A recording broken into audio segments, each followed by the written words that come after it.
What up, guys? Welcome back to another video. We're here back with a Hoop Life interview with one of my closest friends, and former teammate from Judson. Why are you laughing? Like, lock in, yo. Go ahead and introduce yourself, yo. I'm Joseph Hazel. I'm about to be a senior at Judson University, What's your major? psychology. Valid. Now, Joe, tell us. Oh, I call him Joe. Everybody calls him Joe. Tell us, where are you from? I'm from Maryville, Indiana. Valid. Okay, so now that we got the introductions out the way, let's get into a little personal stuff. When did you start hooping? Probably around like fifth grade is when I started dribbling the basketball. Okay. You know, I was like, my older brother was like, "Oh yeah, like these people at my church be playing basketball," so we started playing, and then we started going to the gym, and we kind of started to enjoy it from there. We got into like this little like I don't even know, it was like a little league. It wasn't that good, but it was like this like league in our town, Mm-hmm. and that's when we started playing organized basketball with like refs for the first time. Yeah. I think I was in like fifth grade or something, and then after that, we stopped playing like organized for probably 3 years, and then we got back into it. I was in seventh grade when I started playing school ball, and from there, yeah, that's how I started. Valid. Now, what is your why? Like, why basketball? Why not baseball? Why not football? Because I know you played football in high school and was pretty decent at that. I know Josh played football in college, so why not any other sport? Why basketball? It's kind of just what worked out. I mean, I wanted to play soccer when I was really young. We just didn't have anyone to play because we Gotcha. were homeschooled.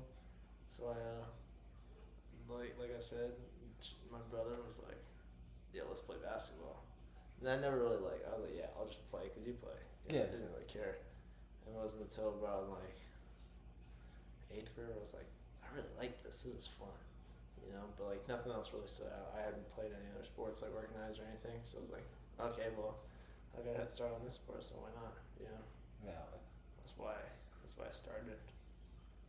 Okay, now with that being said, tell me your hoop journey, starting from when you were in fifth grade playing with your brother to now being a senior playing college basketball.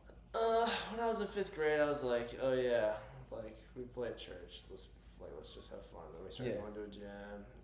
We would play like pickup with the other kids around our age.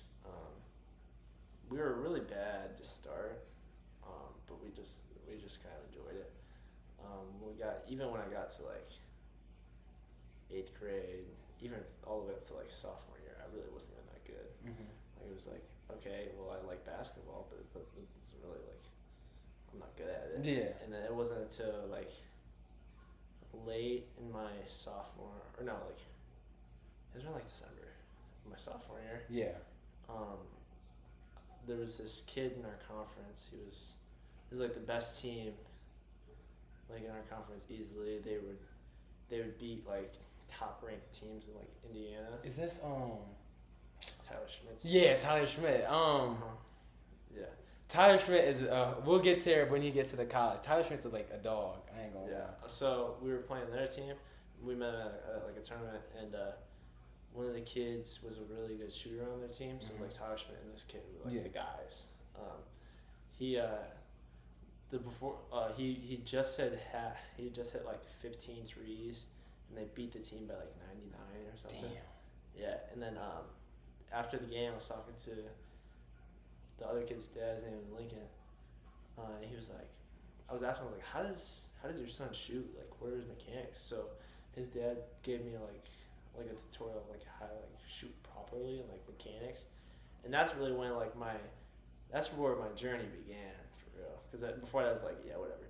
But when he showed me this, I was like, oh, I want to try to implement this right away. It's different from what I do now, but it's what kind of started like me wanting to build like shooting mechanics and like understand how it works.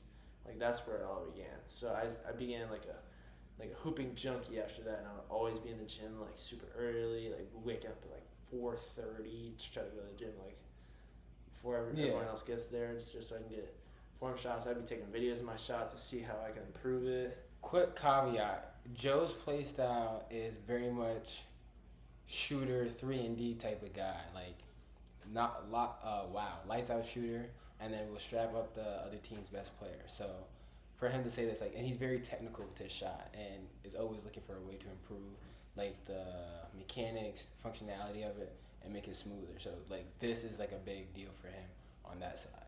Yeah. So after that, I tried to like implement as best I could the rest of the season. It was whatever.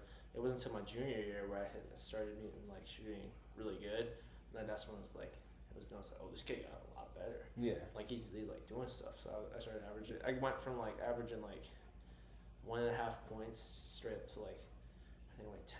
Mm-hmm. Like and then I had a really good junior season. And then the next year it was just me and one of my other teammates. We were like the two best players, and we had another good season. We ended up winning state that year, and then I finished averaging 12 points a game, and I think I broke like the record for 3-pointers made in my school or something like that. And then I went to. But I played for like a little Christian college, or Christian school, so we weren't really known. So we were private, like nobody really knew who we were. So the offers didn't come in, so I had to go recruit myself. But my older brother played football at Judson University. He knew the head coach for the basketball team. He was like, let me talk to him and try to get you like a workout. Like a try or a workout. So I talked to him, we scheduled a day, and we had like a team scrimmage, which I've never heard, even now, I've never seen that happen before. We had a team scrimmage for me. Like, scrimmage. Like your high school scrimmage? No. Like the basketball team scrimmage, and I was there in it. Yeah, that's interesting. And never did that before. We had a shot clock, Coach Bruce was reffing and everything. Campbell was even playing on my team. Yeah. Oh, damn. Yeah. It's the only time I ever seen that happen, like, in my life. Yeah. But when I got there, I was like, okay, I'm just gonna try to do what I do best. But the ball was so different, the grooves were so deep, and I wasn't used to it, so I couldn't dribble that ball where I was like dribbling off my knees, like just dribbling out of bounds. Like, it was so bad. Yeah. But I was shooting the lights out, so that was one thing. I was like, okay, well he can't do anything else, but he can shoot really good right now. You know, so I did really good in my shooting, and I was like, that was terrible. Yeah. You know, so after that workout, I went online and bought the NAIA, like, basketball. So the NAIA uses the Spalding TF1000 ball, and then since he's from Indiana, the Indiana high school guys use the regular Wilson Evo balls. So you can imagine the difference in balls, which really matters for most players. Yeah, so that threw me off. So I started training with that Spalding ball, and after a while of me like really pursuing the school, I finally got an offer, and I went to go do my signing day. This is funny. And the head coach forgot that it was supposed to be that day and got mixed up with like I don't know, something with like a appointment with a doctor for his kid or something on the way. And he got it mixed up, so he had gone to the wrong place when he was supposed to be with me. Yeah. And he didn't show up for my signing day. So it took me a while to I was reconsidering like what I should do. I tried to explore my options a little bit. I had gotten an offer from Bethel University after a couple weeks of like searching, but they were like, all right, yeah, we'll give you an offer for like a JV roster spot. Yeah. And I was like, man, this is not what I want. Like, I'm trying to get some minutes, help the team right now. So I declined that, and I decided to just commit to Judson. And I went to a camp before I officially signed, and that's when me and David met. Yep. And after the whole camp was done, I was like, I'm gonna sign. So after the camp was over, I did my signing, and I was officially committed to Judson. That's where I was there for a signing day. It was a very weird turn of events how Joe and I became close, because when we was at the camp, we didn't like really get along. Not to say that we didn't get along, but like we weren't close. Like it wasn't like, oh my gosh, that's my guy off rip. It was more like, oh cool, this is gonna be our teammate. Yeah, it was one of those things where it was like we're riding in a car on our way to go get some burritos with the team, and we're like, yeah, I don't have a roommate, do you? And he's like, no. Like, you want to be my roommate? It's like, sure, let's do it. And then that's literally how it happened. Then from there, developed to this great friendship. Got to be the best man in his wedding next year, which is crazy. So yeah. Now you committed. What happened after commitment? What have these past 3 years, I'm gonna say, been like? The first year, like I said, I was like, yeah, I declined that one school because I didn't want a JV roster spot. And then the first year, I was like, oh yeah, I'm gonna try to do this, and it was like a rude awakening because the level that I was at was way different. So it was like, you know, you go from like the high school level, and then you got like a regular like high school, then you got those really good teams, Yeah. And you got college. I was like way down here, you know, for that level. So that change and like senior year was so different. So the skill gap was super drastic to start. Yeah. I felt like I was just like one of the worst players on the team, but at the same time I was like, I know I'm better than this. So it took me a while to work up, but after a while I got to like the winter break mark. A lot of guys had quit because they weren't getting the playing time they wanted, and head coach was like, yo, I want you to stay with the varsity for the winter break. And I had like a little break, and I was doing really good. I improved a crazy amount, and I was playing JV, but I was like the first guy from JV to move up to varsity. Wasn't it Shakaris? They were on. Oh varsity. yeah, they were on varsity. Yeah, for sure. Shakaris and Darren they were just varsity guys. Yeah. But I was like the first like guy to like officially go up and stay up there. So after that it was like, okay, now I gotta really grind to like close the gap in skill. The first year I closed the gap a good amount. It was the big like development year. The second year, I was on both JV and varsity like again, but just off the start. I wasn't really getting no tick, no playing time. But yeah, it was just like a whatever year, you know. Yeah. I was still getting better, like just kind of like working on everything, but yeah. But it wasn't until this past season where I started to actually like play. To start off, like I didn't think the recruiting class was that good, which it really wasn't. Like we got one player, he ended up being like freshman player of the year in our conference. Oh, George. Yeah. Besides that, like our team wasn't special. Like we had come from like recruiting all these like really tough like D2 athletes and stuff to like, all right, now what are we doing? So like, to keep in mind, like the year he and I were there together, like our freshman year, I honestly believe like the team was the best there, like that year. Not the best, but like had a lot of. That's talent. probably the most talented team Judson's ever seen. Yeah, but we didn't do much. So like half the team was ineligible or hurt at all times. Our starting point guard was a D2 transfer, and he's about to go play pro overseas. Our 2 guard was really decent. He ended up making all conference that year. I think Wicks did go. Both years. He didn't go pro though. I don't think he went pro, but I know he made all conference. Yeah, he made all conference both years. He made all conference both years. Then we had what's his name? Then we had one of our guys called Leo. Leo, yeah, he's D1 now. Yeah, Leo's D1. He's at the University of Houston. Shout out Leo.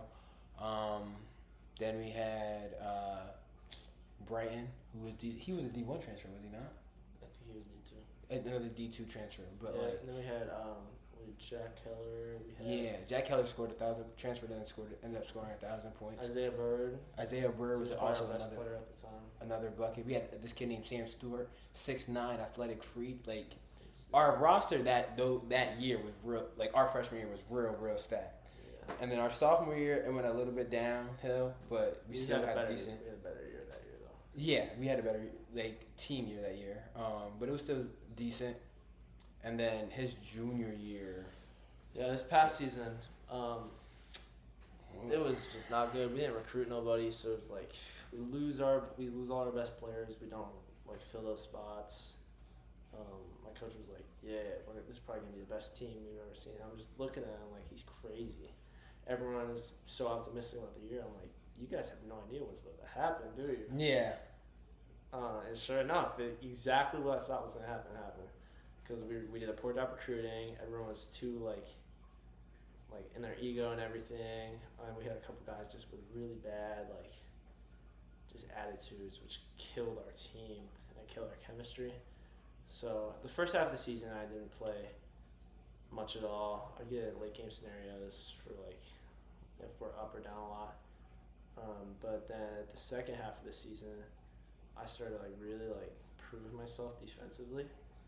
And coach noticed it, and I would often pressure, like in practice, like our best players, our best ball handlers. I get lots of steals and pickpocket, like transition buckets because of it. So they started putting me in the rotation, and I just guard their best player in like full court press and high pressure. And the first game I did that was against what was it? It was IU South Bend. And as soon as they put me in, I forced 2 back-to-back turnovers and like changed the tide of the game like immediately because we were down like 10. And I remember everyone was like freaking out on the bench, like this is why he's got to play. This is why he's got to be in the game. I remember I was getting all hyped. I was like, that was actually crazy. Like I just caused them to have 2 turnovers. And our head coach right now, because our old one left, was watching online. He was like, let's freaking go, Joe. Like, this is why you need to be in the game, like talking to the TV and stuff. But from there on, I started getting more playing time. But I was also battling, like, anytime, it was me and another, like, it was like a freshman, we would, like. Billy? Yeah, Billy. So we would kind of share minutes because we would alternate almost getting sick every, like, few weeks. Yeah. So whenever someone was out, whenever someone gets sick, the other person would get those minutes. Yeah. So whenever someone was sick, yeah. So I would play up until I got sick a couple times. Yeah. And then he would share it. He'd get sick. I'd take him back. And then at the end of the season, like I got sick for like a week and a half, and it was like I didn't play at all anymore after that because he had minutes at that point. So, but yeah, I started getting a lot more minutes. There was a few games I saw like 20 minutes at the end of the season. But yeah, it was we had a bad record, but it was good. It was really good for me. It was a good personal season. See that sign. Nice little personal breakout. Yeah. About your whole journey from 5th grade to now junior year, about to go into your senior year, what do you think was the hardest part about your path of basketball, or just like in general? I think the hardest part was the transition from high school to college, especially because it was a different level, like a different like skill gap and everything. So like when I got to college, it was like oh yeah, You're gonna be the man. Yeah, I'm gonna try to do all this. I didn't think I was gonna be like the best player, but I was like, yeah, I'll make varsity, I'll get playing time. And it was like, okay, that is not at all what is gonna happen. So it was like, okay, I gotta really develop my skills. I gotta develop my IQ, patience, pace, everything.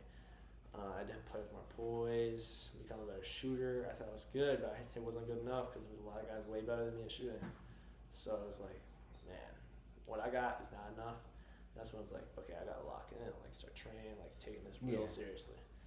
So I think that transition was the most difficult part for me. Yeah. And even now, I still kind of see like the repercussions of like, okay, I played at 2 level when I was in high school.